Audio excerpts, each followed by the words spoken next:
Okay, let's look into this Black Hebrew Israelites. The Black Hebrew Israelites, also called Black Hebrews or African Hebrew Israelites or just Hebrew Israelites, are groups of black Americans who believe that they are descendants of the ancient Israelites, but are not in any way.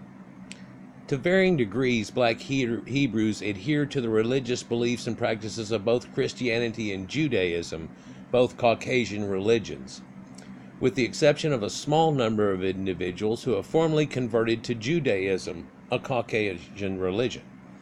They are not recognized as Jews by the greater Jewish community because they're not Jewish. Many chose to identify as Hebrew Israelites or Black Hebrews rather than Jews in order to indicate their claimed historical connections, which of course are totally false. At the end of the 19th century, Frank Cherry and William Sanders Crowdy both claimed that African Americans are descendants of the Hebrews of the Bible, probably due to sexual relations between slave women, but no, they claimed oddly differently and started a racist society.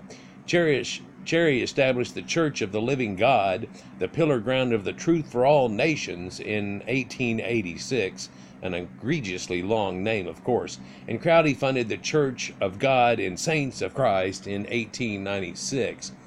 Consequently, Black Hebrew groups were founded in the United States during the late 19th and 20th centuries from Kansas City to New York by both African Americans and West Indian immigrants who were also primitive Negroids from West Africa and not a part of the Bible.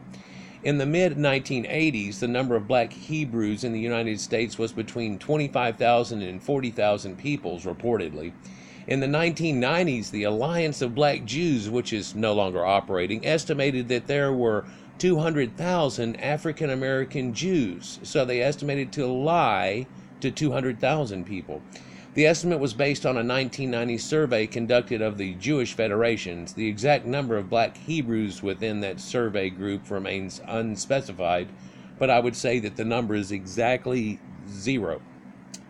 Traditionally, many black Christians of the United States have spiritually identified with the ancient Israelites, probably due to slavery and things that all happened to Caucasians. In fact, everything in the Bible happened to Caucasians. The 3 people came out of the boat, Noah's sons, and so on, were 3 Caucasians that ended up setting up the 3 Caucasian dynasties that made up, what is the Middle East and so on. And everybody knows that to this day.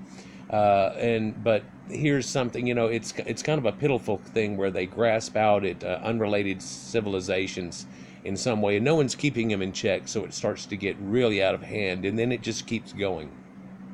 In the late 19th century, some of them also began to claim that they were the biological descendants of the Israelites, yet genetics shows that that's nowhere near the truth. This identification with the Israelites was a response to the socio-political realities of their situation in the United States, being primitives forced to being around spacemen that actually heralded mankind, and due to jealousy, things like this started to happen, including slavery and racial discrimination, which they claim and crutch on to this day as some type of dependence. And no one's discriminating on you. It's just if you're capable, you're capable. If you're not, you're not. If you're a racist and hate the people that freed you and are trying to give you a chance, then it just kind of doesn't feel too good. But they can't seem to understand that concept and run it into the ground. For African Americans, appropriating Jewish history was part of a rebellion, so they appropriate Jewish history as part of a rebellion against the American racial hierarchy that deemed Africans inferior. Well, we didn't really deem Africans inferior, it's just a fact of life. There are people that were pre-Stone Age level illiterate primitives in the world, and then there were people that were heralding mankind, and now they can fly and went into space. It's not too hard for somebody to cognate that whenever the people showed up in America, the Amerindians were less advanced than the people that showed up.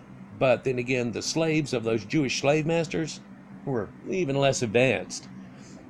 Anyhow, let's continue. So it's really a response, pretty much action, as they say here. and it's against American racial hierarchy that deemed Africans inferior. We've tried to make them equal in many aspects, but the one that they can't be equal in is the beautiful religion that we brought to the world.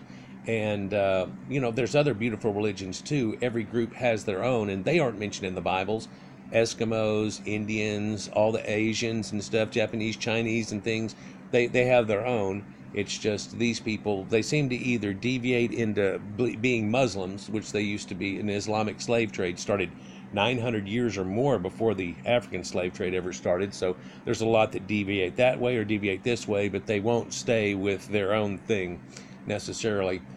They want to grip out at other ones. And then now I can see in a lot of videos people are trying to show them that, no, man, you're causing your own racism by your own hands. Please stop. We used to do voodoo and crap like that. And people are like, I ain't doing that crap. Well, then sorry, but then you're not going to blaspheme the image of God. It would be terrible to lie and covet and bear false witness constantly, especially in your churches. That just really becomes the Synagogue of Satan. But let's continue. For African Americans, appropriating Jewish history was a part of a rebellion against American racial hierarchy that deemed Africans inferior. It was also a means of fulfilling their desires to know their origins and regain their lost history. But they did not. They regained origins of the Caucasians of the Bible, and has nothing to do with their origins. They want to ditch that idea. They don't want anybody to know that they were West African primites and regain their lost history, and they don't have a lost history that's recorded. They didn't have recorded languages and stuff, and so things are passed down word to word and everything off of it somewhat, and how it used to be. Blacks used to capture and sell each other back and forth and things. Cannibalism was rampant and so on, and whenever the Islamic slave traders showed up, it was just being, so it was pretty much pulling up like a drive-through slave mart. But now that kind of ruins the whole white guilt thing, doesn't it? So they have to keep up with this false lie situation. The beliefs and practices of Black Hebrew groups are vary considerably, so there's no unity to them at all. The differences are so great that historian James Tenney has suggested the classification of the organizations into maybe three groups into the organizations they have. Black Jews, who aren't Jews, who maintain a Christological perspective while adopting Jewish rituals. Black Hebrews, who aren't Hebrews, who are more traditional in their practice of Judaism. Black Israelites, who aren't from Israel, who are most nationalistic and further from traditional Judaism whatsoever. And then there's another class that are just yelling and mad and trying to tell everybody they're not part of the Bible, that are, and claim it for themselves. You can see them on street corners in clown suits. Black Hebrew organizations have certain common characteristics. Anthropologist James E. Landing, the author of Black Judaism, distinguishes the Black Hebrew movement, which he refers to as Black Judaism, from the normative form of Black Judaism that is practiced by people who are Black Judaism. Isn't that confusing? Significantly, it does not depend on documented lineage to Jewish ancestors, nor does it require organized Orthodox or conservative conversions. Isn't that amazing? Black Judaism is a form of institutionalized, congregational, religious expression in which black persons identify themselves as the Caucasian Jews, Israelites, or Hebrews, falsely, in a manner that seems unacceptable to the whites of the world's Jewish community. Of course not. Primarily because Jews take issue with the various justifications set forth by black Jews in establishing this identity. Yeah, it is quite false for somebody to appropriate somebody else's histories in such a way. It's actually disgusting, and again, it causes their own racism by their own hands due to a jealous thing that's going on, built upon their inferiority complex. He goes on, thus Black Judaism, as defined here, stands distinctly apart from Black Judaism, which is not an incorrect sentence, by the way, or that Judaic expression found among black persons that would be acceptable to the world's Jewish community. Well, none would, but such as conversion or birth from a recognized Jewish mother. Well, that would make it legal, but no one would recognize it. Black Judaism has been a social movement. Black Judaism has been an isolated social phenomenon. If a Caucasian Jewish woman was to have a baby by a West African Negro primitive, that would not make West African Negro primitives all of a sudden Jews of the Bible and having anything to do with the history of the Bible. Landing's definition in its underlying assumptions about race and normative Judaism have been criticized. Now, the history of this, the origins of the Black Hebrew movement are found in Frank Cherry and William Saunders Crowdy, so quite recently, who both claimed that they had revelations in which they believed that God, the white Caucasian God of the Bible, had told them that African Americans are descendant of the Hebrews in the Christian Bible. Cherry established that the Church of the Living God and Pillar Ground of the Truth of All Nations in 1886, and Crowdy found the Church of God of Saints in Christ in 1896. The Church of God, Saints of Christ, originating in Kansas, retained elements of a messianic connection to Jesus. During the following decades, more Black Hebrew Israelites were established, and some holding no connections to Christianity. After World War I, for example, Wentworth Arthur Matthew, an immigrant from St. Kitts, which is down in the islands, founded another Black Hebrew congregation in Harlem, claiming descent from the ancient Isrealites falsely. He called the commandment keepers of the living God racially. Similar groups selected elements of Judaism and adapted them within structure similar to that of the Black Church, which blasphemes the actual Church of the Bible, but they used the same book, disgustingly. He incorporated it in 1930 and moved the congregation to Brooklyn, where he later founded the Israelite Rabbinical Seminary, where Black Hebrew rabbis had been educated and ordained in how to lie. During the late 19th and 20th centuries, dozens of Black Hebrew organizations were established. In Harlem alone, at least 8 such groups were found between 1919 and 1931. The low IQ version is extremely gullible. The Church of the Living God, the Pillar Ground of Truth for All Nations, is the oldest known Black Hebrew believing group, and the Church of God of Saints of Christ is one of the largest Black Hebrew organizations, racially causing their own problems in America. The Commandment Keepers, founded by Wentworth Arthur Matthew in New York, are noted for their adherence to traditional Judaism, mocking the Caucasians of the Bible they aren't related to. The African Hebrew Israelites of Judaism are widely known for having moved from the United States, primarily Chicago, to Israel with a bus driver in the late 20th century, and that's been somewhat of a joke too. They've recently been kind of kicked out of the Israel area, and 40,000 blacks were just deported from there for claiming these claims and stuff that are extremely false, racist, hateful, and all kinds of problems are going to come from this, but no one seems to be able to get themselves to stop coveting. The oldest known Black Hebrew organization is the Church of the Living God. The group was founded by Frank and Cherry in Chattanooga, Tennessee in 1886, and it later moved to Philadelphia. Cherry, who was from the Deep South and had worked as a seaman and for the railroads before his ministry, taught himself Hebrew and Yiddish amazingly. Theologically, the Church of the Living God mixed elements of Judaism and Christianity, counting the Bible, including the New Testament and the Talmud, as essential scriptures. By the way, no one's ever been able to verify if that man could speak a word of Hebrew. The rituals of Cherry Flock incorporated many Jewish practices and prohibitions along with some Christian traditions. For example, during prayer, men wore skull caps and congregants faced east. In addition, members of the church were not permitted to eat pork. Prayers were accompanied by musical instruments and gospel singing and cutting out that pork. Oh.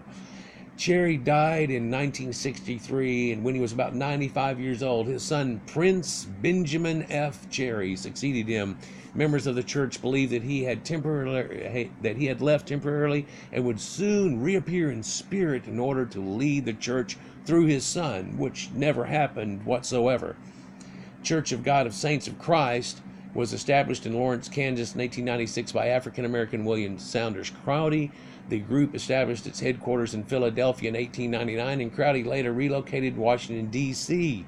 In 1903, after Crowley's death in 1808, the churches continued to grow under the leadership of William Henry Plummer, who moved the organization's headquarters to its permanent location in Belleville, Virginia in 1921. In 1936, the Church of God and Saints of Christ had more than 200 tabernacles or congregations or little churches and 37,000 members. Howard Zebulon Plummer succeeded his father and became head of the organization in 1931. His son, Levi Solomon Plummer, constantly adopting Jewish and Caucasian names, of course, including the last names that they had, became the church leader in 1975. The Church of God and Saints of Christ was led by Rabbi Yahoo A. Crowdy Jr., a great-grandson of William Saunders Crowdy, from 2001 until his death in 2016 recently. Since 2016, it's been led by Philip E. McNeil. As of 2005, the church had 50 tabernacles in the United States and dozens more in Africa.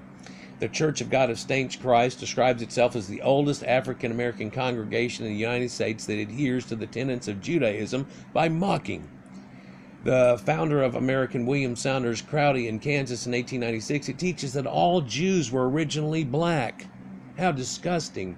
And that African Americans are descendants of the lost tribes of Israel, which is totally false, and again causes their own racism by their own hands out of jealousy. Members believe that Jesus was neither God nor Son of God, but rather an adherent Judaism and just a prophet. So they blaspheme directly.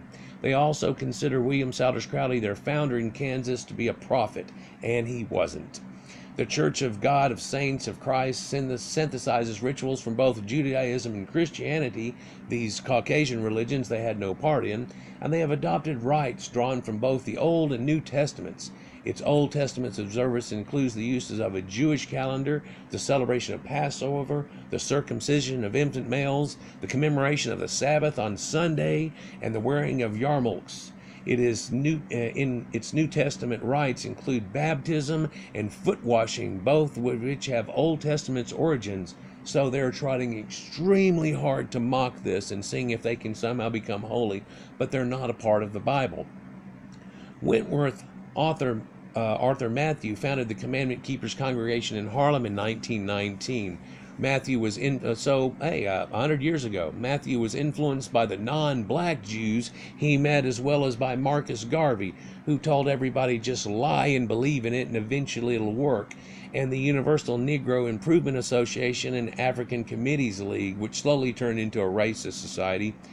Garvey used the biblical Jews in exile as a metaphor for black people in North America, and so in doing so tried to make connections, and black people were like, wow, they were like us. So the white people went through all oh no, see how that cognition just ruins everything possibly gained in all that we've done in America. Yes, it ruins it all. Anyhow, one of the accomplishments of Garvey's movement was to strengthen the connection between black Americans and Africa. Go home. But no, Ethiopia in particular, which actually has nothing to do with the West African primitives, they're genetically not connected to them, didn't know that each other existed.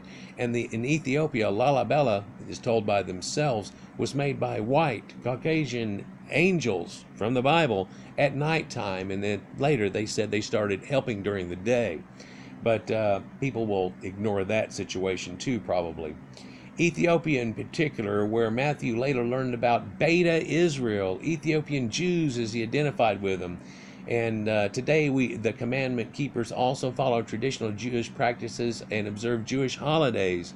Members observe kashrut, circumcise newborn boys, and celebrate bar and bar mitzvahs. And their synagogues has a mishkita to separate men and women during worship. And they still aren't Jews, and they still aren't Hebrews or from the Bible. The commandment keepers believe that they are descendants of Solomon and Queen Sheba, but Solomon was a red-headed Caucasian man, and the Queen of Sheba was from Sabaeans, and they looked extremely Greek during the time, and the Persians next to them are known as Aryans, so we really can't claim something, but they want to claim something way, way far away across the Sahara and up into Caucasian lands. Matthew taught that the black man is a Jew, as a lie, and all genuine Jews are black men, as a lie. and he valued non-black Jews as those who preserved Judaism over the centuries. Matthew maintained cordial ties with non-black Jewish leaders in New York and frequently invited them to worship at his synagogue. Rarely anybody came because it was black people mocking and lying, causing their own racism by their own hands. Matthew established the Ethiopian Hebrew Rabbinical College, later named the Israelite Rabbinical Academy, in Brooklyn. He ordained more than 20 rabbis, which went on to lead congregations throughout the United States and Caribbean, falsely. He remained a leader in the Commandment Keepers of Harlem, and in 1962 the congregation moved to a landmark building on 123rd Street. Matthew died in 1973, sparking an international conflict over who would succeed him of the Harlem congregation. Shortly before his death, Matthew named his grandson, David Matthew Doré, as the new spiritual leader. Doré was 16 years old at the time. In 1975, the Synagogue's board elected Rabbi Willie Whyte to be its leader. Rabbi Doré occasionally conducted services at the synagogue until the early 1980s, when Whyte had Doré and some other members locked out of the building. Yeah, just a big circus. Membership declined throughout the 1990s, and by 2004, only a few dozen people even belonged to the synagogue. In 2007, the Commandment Keepers sold the building, while various factions among the former members sued one another. Besides the Harlem group, there are 8 or 10 Commandment Keeper congregations in the New York areas, and others exist throughout North America as well as in Israel. I'd like to see that. It needs a documentation. Since 2007, rabbis have been graduated from the Israel Rabbinical Academy by Matthew. And let's look here. African Hebrew Israelites of Jerusalem. Ben Ami Ben Israel, this is a black person with a name like Melvin, who has totally renamed himself like they do. Quite often they'll rename themselves or Hotep or put all these Egyptian things onto it, never claiming their actual own heritage, just trying to claim any Caucasian one they can. This guy established the African Hebrew Israelites of Jerusalem in Chicago, Illinois in 1966, at a time when black nationalism was on the rise as a response to the civil rights movement. And they started throwing their fists up and doing all these things, and Black Panthers and all that stuff. Sorry, I ruined your Black Panther party. In 1969, after a sojourn in Liberia, Ben Ami had about 30 Hebrew Israelites move to Israel. 30. Over the next 20 years, nearly 600 more members of the United States for Israel left the United States for Israel. As of 2006, about 2,500 Hebrew Israelites live in Dimona and other towns in the Negev region of Israel. They're widely referred to as Black Hebrews by only themselves and no one else, unless it's in a derogatory form. In addition, there are Hebrew Israelite communities in several major American cities, including Chicago, St. Louis, and Washington, all of them blaspheming the image of God and lying outright. The Black Hebrews believe that they are descendants from the members of the tribe of Judah, which is extremely false, who were exiled from the land of Israel after the Romans destroyed the Second Temple in 70 CE. So this was at the end of the Jewish revolt, and actually when Armageddon had happened. Jesus said in 33 AD that a generation shall not pass, and that those people he was talking to in front of him shall not pass away. And indeed, exactly a generation, pretty much to the day, in 73 AD was the end of the Jewish revolt. The group, and none of those were Negroes, by the way, at all either, too. The group incorporates elements of African American culture into their interpretations of the Bible and blaspheme it, and because you're never supposed to add or take away from the Bible, but they already started with that anyhow, so why not? They do not recognize rabbinical Jewish interpretations such as the Talmud, and they just want to make up their own thing. The Black Hebrews observe Shabbat and biblically ordained Jewish holidays such as Yom Kippur and Passover, but they claim that it was them that did it and it wasn't white people. Men wear tzitzit in their African print shirts. Women follow the niddah, biblical laws concerning menstruation, and newborn boys are circumcised. And according to their interpretation of the Bible, the Black Hebrews follow a strictly vegan diet and only wear natural fabrics. Most of the men have more than one wife, and birth control is not permitted. So, multi-wife, non-biblical Negroes. Let's just go on. When the first black Hebrews arrived in Israel in 1969, they claimed citizenship under the law of return, which gave eligible Jews immediate citizenship. Only everyone laughed at them, and they still haven't been given that. I think one person was out of all of them, and none else was after that. And because they realized, oh, we're not going to do this lie for them, are we? The Israel government ruled in 1973 that the group did not qualify for automatic citizenship because they could not prove Jewish descent whatsoever and had not undergone Orthodox conversion. So they wanted to converge real bad, and they go, well, you're not going to be able to change your genetics. So you're never going to be a part of the Bible, but you can worship it with all the other people that have adopted it, but you aren't biblical people. It's the Caucasians that are. The black Hebrews were denied work permits and state benefits even. The group accused the Israel government of racist discrimination, and here we go again with the pity party. In 1981, a group of American civil rights activists led by Barnyard Rustin investigated and concluded that racism was not the cause of the black Hebrew situation. It was indeed their own jealous, covetous lies and wants of something that was really a farcical tale. No official action was taken under the return of the black Hebrews to the United States, but some individual members were deported for working illegally, and so they got deported back to the United States. It's odd, though, none of these people tried to go back to West Africa, where they actually came from. They want to go back into Caucasian societies. Some black Hebrews renounced their American citizenship to try to prevent more deportations, so see, they could stay there, even illegally.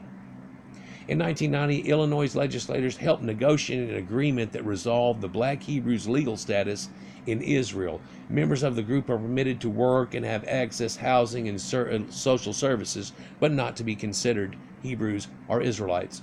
The black Hebrews reclaimed their American citizenship and have received aid from the U.S. government, which helped them build a school and additional housing, for they can't seem to do anything on their own, and everybody seems to rely on Caucasian aid other than the Caucasians.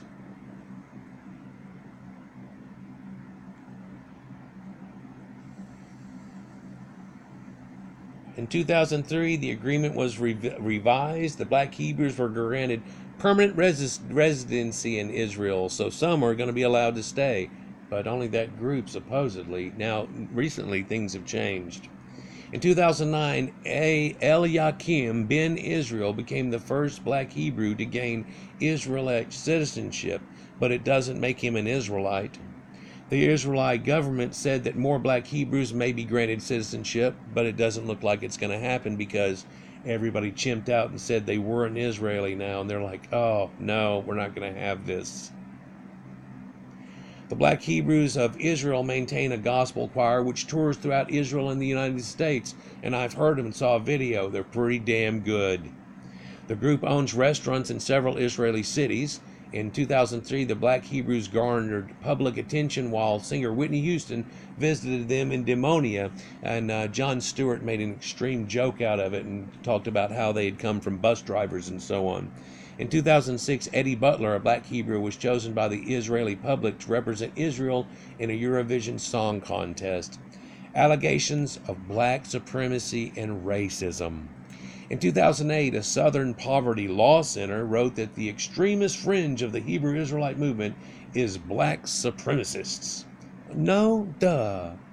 It also wrote that the members of such group believe that the Jews are devilish imposters and somehow they are the real ones, and openly condemn whites as evil personified.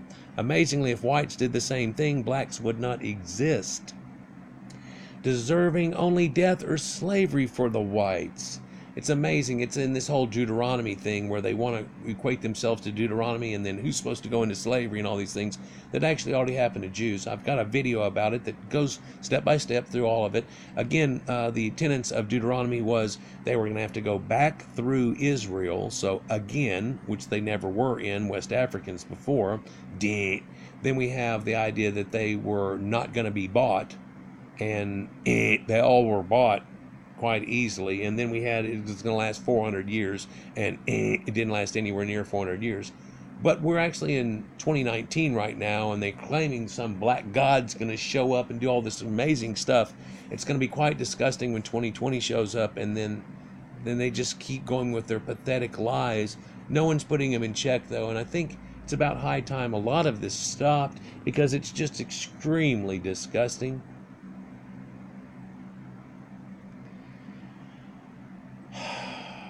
The SPLC also wrote that most Hebrew Israelites are neither explicitly racist nor anti-Semitic and do not advocate violence. And I would tell you, from what I've ran into on my videos, all of them are. All they do is yap and talk crap and say whites are going under slavery and all this stuff, whenever it was whites that actually freed them in the first place. No, it wasn't anything else. No, it wasn't a black god or anything like that. No, it was whites that tried to, and now we're trying to get them up to par. But as we do, they're like, hey, your book was ours. And no, it's disgusting. It's so disgusting.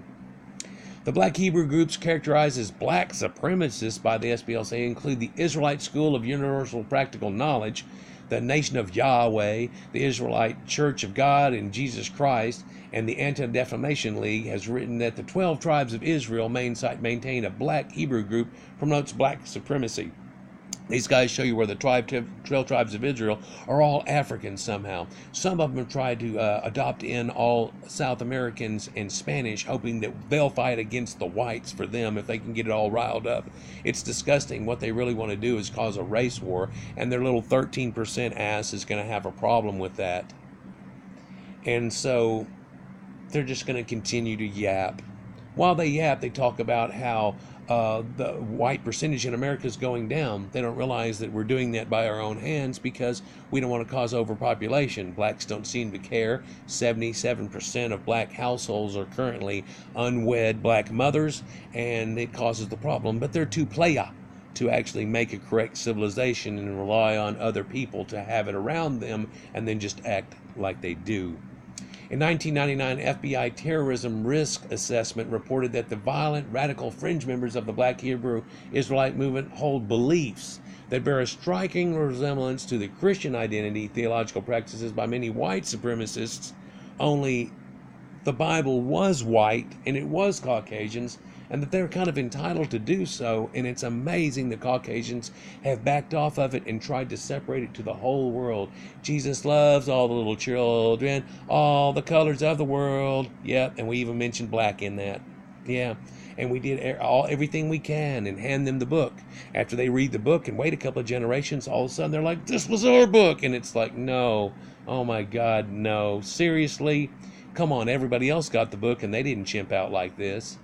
In January 2019, 5 men affiliated with the Black Hebrew Israelites were involved in the 2019 Indigenous Peoples March incident, where they were recorded verbally abusing Native Americans as savage and idol worshippers, then verbally abusing teens from Coveting Catholic High School with racial and anti-homosexual epithets, prior to the teen standoff with the Native American Nathan Phillips.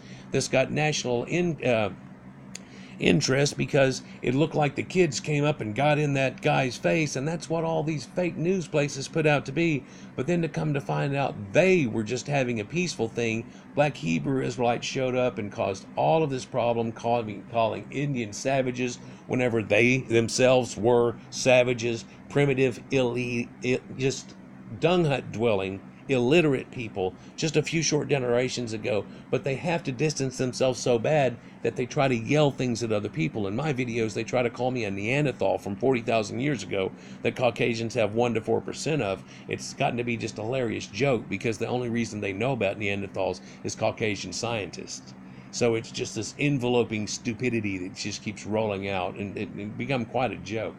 But anyhow, so there's your idea, and I could go further into here where these guys try to say, well, they went into slavery and we did, so that means we're, and just silly stuff. But here's all the references that are looked at through this, and it shows you the falseness of these Hebrew Israelites that really aren't Hebrews and aren't Israelites, aren't related, are not even a part of the Bible in any way, shape, or form whatsoever. It's fine for them to worship the Bible, but it's really not fine for them to covet, lie, bear false witness, blaspheme the image of God, and become blatant racists. Anyhow, guys, that's about it on this sad topic and this sad place that America's in 2019. Like, share, and subscribe, and enjoy, and a lot more coming out soon. Leave your comments down in the bottom there, and watch. Black people are going to come in and start hopping up and down mad, trying to defend the fact that they might have possibly been in the Bible. The other disgusting thing they're going to do, though, is tell you they were the Egyptians. Yeah, I fight that just as bad. In fact, just as bad as this is people trying to say they were the Caucasian Egyptians, which genetics has just shown recently that no, they didn't have hardly any, if any, black Negroid mix in them whatsoever. They were all European Caucasoids from the Levant and Anatolia area and up into Europe, and they match that very well even to this day, the lineage that comes from that.